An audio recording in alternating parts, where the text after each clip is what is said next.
સાકટિયા સાહેબ સાથે અમારે તો પર્ટિક્યુલર કોઈ એવો નાતો નથી. એ ક્યારેક અમારા શોરૂમમાં ખરીદી કરવા આવતા હોય છે. હવે નીચેથી કાઉન્ટરમાંથી કાંઈ ને કંઈ શોપિંગ કરીને જતા હોય અને જે બિલની ફોર્માલિટી મુજબ એના રાબેતા મુજબ બિલ બનાવી દેતા હોય. કયા નામથી કોણે કઈ ખરીદી કરી છે એ અમે ઓળખતા ન હોય. પર્ટિક્યુલર વ્યક્તિગત સાકટિયા સાહેબ તો ક્યારેક મારી દુકાને આવ્યા હોય એકાદી વખત, તો બહુ આઈડિયા નથી. અને બહુ જૂની વાત છે આ, કેટલા વર્ષોથી કે અમે ખરીદી કરીએ છીએ. હવે ક્યારે કોણ ખરીદી કરી જતું, રોજના 100 થી 150 બિલો બનતા હોય. દરેક ગ્રાહક પોતપોતાના જે કંઈ એડજસ્ટમેન્ટ હોય એ પ્રમાણે નામ લખાવતા હોય. જેની ખરીદી હોય, કોઈના માટે હોય, કોઈ બીજાને દેવા લેવાનું હોય તો એ આપણને ખબર ના હોય અને ખરીદી કરી ગયા છે. અને રોકડેથી ક્યારેક એમને કંઈ જૂનું સોનું બી આપ્યું હોય તો બી ખ્યાલ નથી. ક્યાં નામથી બિલ છે એ બી અમને ખ્યાલ ન હોય. પર્ટિક્યુલર એમના નામના કંઈ બિલ નહોતા, પણ એને કોઈને કોઈ નામથી બિલ બનાવ્યા છે. એમના બધા બિલો એમને સાહેબે પોતે કીધું છે, સાકટિયા સાહેબે, કે મેં કોઈ બિલ સાચવા નથી. બાકી એનો લુકઆઉટ છે, અમને તો કંઈ ખ્યાલ નથી. એસીબી એ તમારી સાથે શું વાતચીત કરીને તમે એસીબી સાહેબે કીધું કે આ સાહેબ તમારે ત્યાંથી ખરીદી, આ નામના કંઈ ખરીદી થઈ છે, એના પર્ટિક્યુલર નામથી કોઈ બિલ અમારે ત્યાં બન્યા નથી, ખાલી ચોખવટ કરી છે. ઘરેણા લઈને આવ્યા હતા કે કઈ રીતે?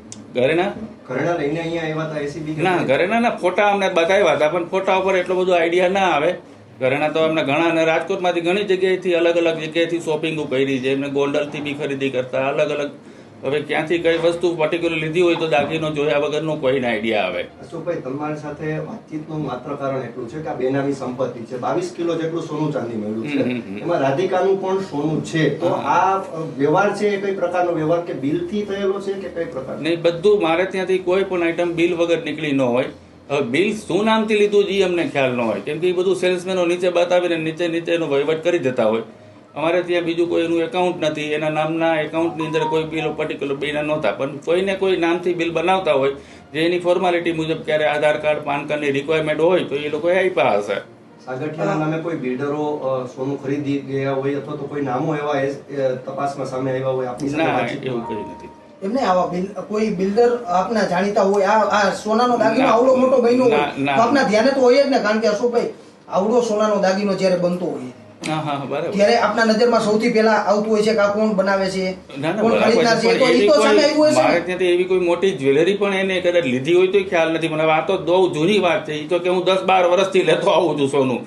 દરેક જગ્યાએથી લેતા હોય. અત્યારે આ લોકો પસંદગીનો વિષય જ્યારે બૈરાઓ આવતા હોય અને લઈ ગયા હોય તો આપને ખ્યાલ ન હોય. અને રોજના મારે ત્યાં 50 શું સિસ્ટમ શું છે સોનું ખરીદવાની? આપને ત્યાં શું સિસ્ટમથી ગ્રાહકોને આપવામાં આવે છે? ગ્રાહકો નીચે સિલેક્શન કરી જતા હોય. ક્યારેક સાથે પૈસા લાવ્યા હોય તો ઠીક છે, નહીં તો સવાર સાંજ પછી લઈ જતા હોય. એટલે જે દાગીનો સિલેક્શન કર્યો હોય માર્કેટ ભાવથી એનું બિલ બન્યું હોય અને એને પેમેન્ટ કર્યું હોય. બિલ વગર અથવા રોકડેથી કઈ? રોકડેથી કરી શકે. બિલ વગર મારે ત્યાંથી આઉટ જ ન થાય. કેમ કે હોલમાર્ક કલર દાગીનો કોઈ દિવસ અમે છેલ્લા 10 વર્ષમાં બિલ વગર નથી વેચ્યો. અને આ બિલમાં કોઈ બિલ્ડરો એવા આવ્યા હોય આપના ધ્યાને, કે બિલ્ડરો કોઈ ગીફ્ટ આપ્યું એવું કોઈ નજરમાં?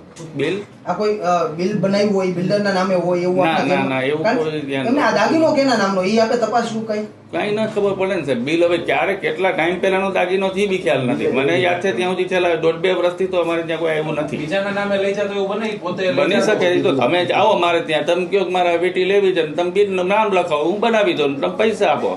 પછી મારે કોનું નામ છે એનાથી મારે મતલબ જ નથી. પાન કાર્ડની જરૂરિયાત કેટલા રૂપિયામાં? 2 લાખ ઉપર અત્યારે છે. પહેલા 5 લાખ હતું, એ હવે 2 લાખ થઈ ગયું. 2018 સુધી 5 લાખનો નિયમ હતો, હવે 2 લાખ. અશોકભાઈ, તમે કીધું 10-12 વર્ષથી આ ખરીદે છે સોનું, આ કોણ ખરીદે છે? એમને એવું સ્ટેટમેન્ટ આપ્યું છે, પણ આ બધો દાગીનો બહુ જૂનો છે.